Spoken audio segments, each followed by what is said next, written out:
পৰিবৰ হৈছে মই তাৰ পৰা বহুত দূৰত মোক ৰাজনৈতিক দলে মোক নিমন্ত্ৰণ জনাইছিলে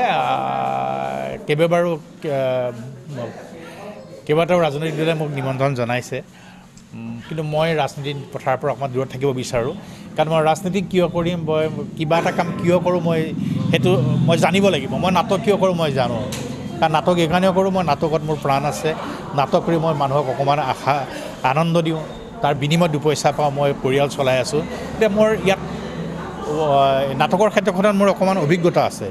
ৰাজনীতিত মই কিয় যাম মই এতিয়ালৈকে বুজি পোৱা নাই মোক যিসকলে কৈছে মই তেওঁলোককো কৈছোঁ যে মই ৰাজনীতি মোক মাতিছে ৰাজনীতি পথাৰখনত মোৰ কিমান প্ৰয়োজন মই নিজে নাজানো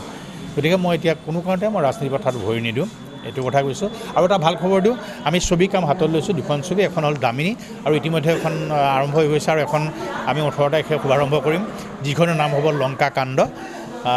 অতি সুন্দৰ কাহিনীৰে এখন ছবি আমি নিৰ্মাণ কৰিব ওলাইছোঁ আপোনালোকৰ কিন্তু সকলোৰে সহায় সহযোগিতা আমি কামনা কৰিম